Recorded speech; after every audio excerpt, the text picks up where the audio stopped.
Hello, Your Politics Daily, Day 8. I'm here today marching with people for reparations for slavery. You can see them behind me. And we're just going to march down to Parliament Square, so come along.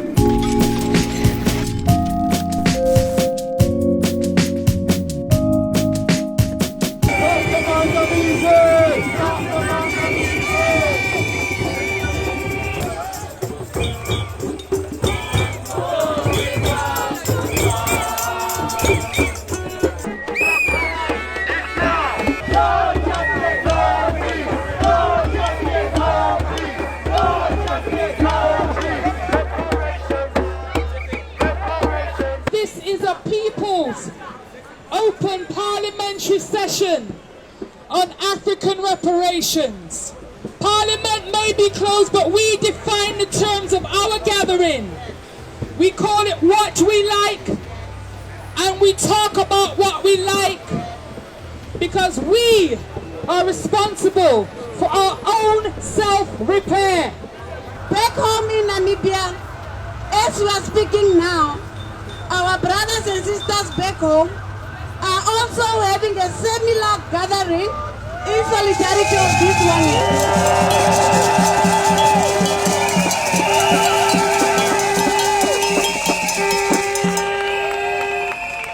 Interpersonal violence between persons of African heritage are not isolated manifestations.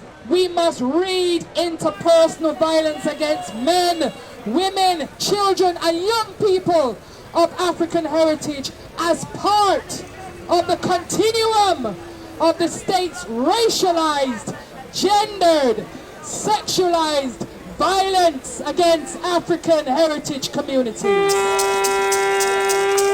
This is about showing the state's complicity in ongoing intra-community violence, which in itself is a ground for reparatory justice for those living today. So Donovan, I was just wondering as well, what are reparations and what do you want to achieve by the reparations for those people watching that don't know? Reparations can be in different ways. It can be monetarily, it can be restoring dignity, it can be providing education, it can come in several forms. But the ethos behind it is to restore the aggrieved party to an original position. Those people in the Black Democratic Caucus in the United States are saying that if we were to pay monetarily back for the damage of 500 years of slavery and 20 million black people, that it would cost anywhere from $2 to $4 trillion, and that every African American is owed $142,000 US per person. If you think about the intergenerational trauma, and you had that into it. But what we are asking for is fair access to justice, fair access to education, psychological therapies for single mothers who have got it hard in the diaspora.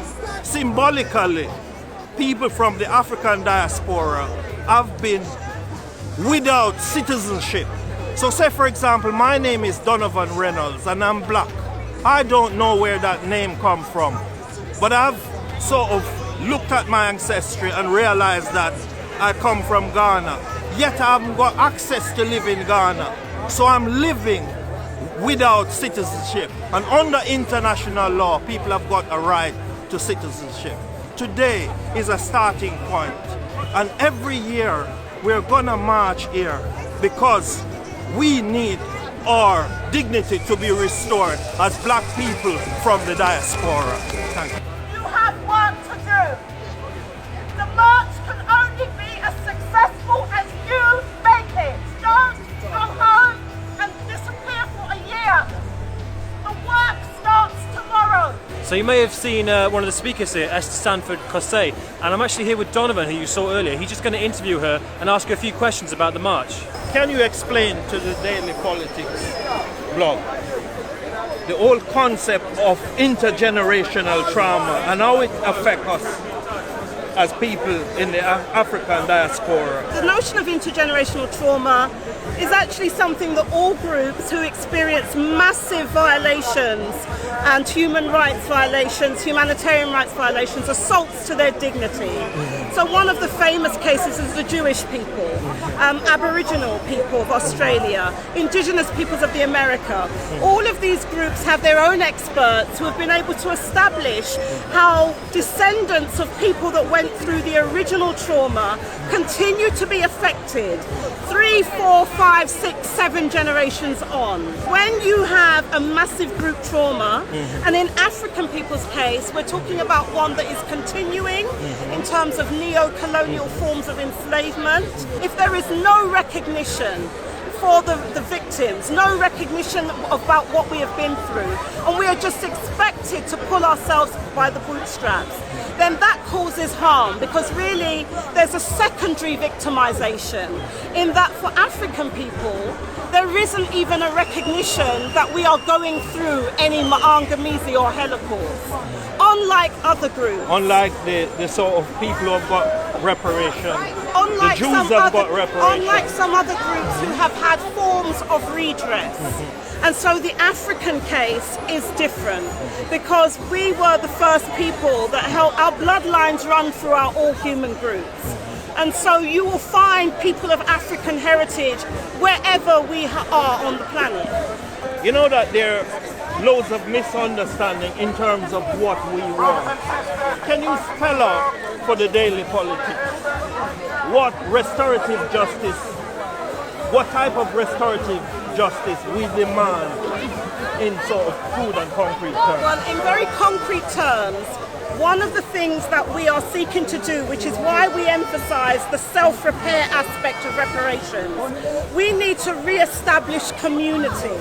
Because many of the crimes, many of the violations that we face against us as individuals, we lack protection. Nobody speaks on our behalf, nobody represents us. So we are actually, what is called in international law, an oppressed nation. Part of our own demands is recognition of what we call the African heritage community for national self-determination. In the same way that Cornish people have had recognition of their own self-determination, and that allows us to establish community. It doesn't mean it's going to be an exclusive community, but it's a community where we can restore ourselves.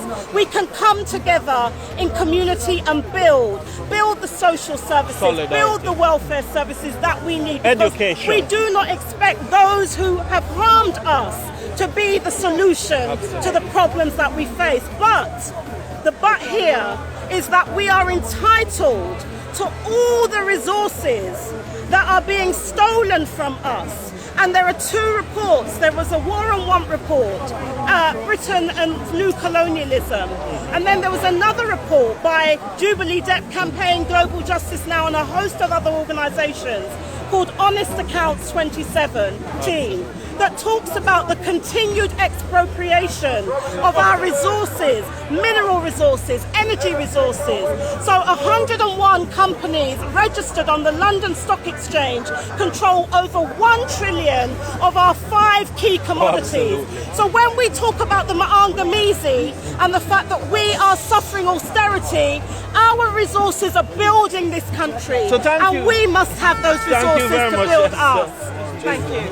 And when we look at the experiences that we experienced on the plantation through the enslavement, it was terrorism. It was trauma to the highest degree. And we are still going through this situation, which we term it today as the Mangamuzi, which means the destruction goes on and continue. So until we take a stand as the present generation who are here to put a stop to this, it will continue. Hence why we are on the streets of London today to bring that awareness to the world. Obviously, you would not see the BBC, the ITV, and the Fox and whatever, the big name medias that's out there. You would not see them here, highlighting that reality. Because all of those organizations are what you would say are benefactors of the misfortune of our ancestors. Hence why we have to appreciate, people like you and the internet and the alternative media that we can bring information to our people to bring awareness of the fact that we are dealing with in this present. Give thanks, Irene.